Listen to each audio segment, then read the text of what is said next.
The opening phase is all about controlling the center and developing your pieces with a plan. Every move you make should be doing one of those two things. The middle game will then arise out of the opening. Many beginning chess players are fascinated with the opening because of the many exciting traps, gambits, and names. But in reality, you're better off not spending time memorizing openings, but instead understanding opening principles and then practicing your middle game and endgame. That said, openings are fun, and it's great to learn a few because they teach you how to understand how to think about the first moves of your game. Let's take a look at some of White's most popular openings after e4. After e4, Black's most solid and straightforward response is e5. And after the typical knight f3 and knight c6, we're going to study three of White's most popular opening choices. The first opening begins with the move bishop to c4. This is known as the Italian game or gioco piano, the quiet game. It is one of the most classical openings in chess. White develops the bishop to an open diagonal, placing pressure on Black's weak square on f7. White is ready to castle and bring the other pieces toward the center. Black often responds with bishop to c5, using the same ideas as White. This opening isn't as fast-paced as other openings that we'll study, but it is a solid way to develop your pieces to good squares and prepare for the middle game. After bishop to b5, this opening is known as the Ruy Lopez. It is considered more aggressive than the Italian game because White continues the attack on the e5 pawn by putting pressure on its defender, the knight on c6.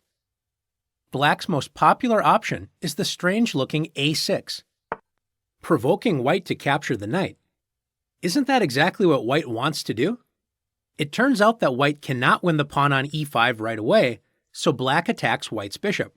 If White tries to win the pawn with bishop takes c6, Black recaptures with the d-pawn, clearing open the diagonal for the light-squared bishop and also opening the d-file for Black's queen. After knight takes e5, Black has the powerful move queen to d4. Black moves the queen to d4, creating a double attack on the knight on e5 and pawn on e4. After White brings the knight to safety with knight f3, Black plays queen takes e4 check. Black now regains the pawn with a good game. Since taking Black's knight does not win a pawn, White usually plays bishop a4, keeping the pressure on the knight on c6, and if Black attacks the bishop again with b5, White plays bishop to b3, entering the active a2 to g8 diagonal, focusing on the weak f7 square. The last of the three common White openings begins after d4. White advances a second pawn into the center, placing pressure on Black's e5 pawn and opening up lines for the queen and dark-squared bishop. This opening is known as the Scotch opening. It is an aggressive opening that puts pressure on Black's center right from the beginning of the game.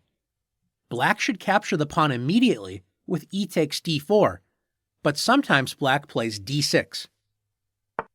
This move allows White to open up the d-file with d takes e5.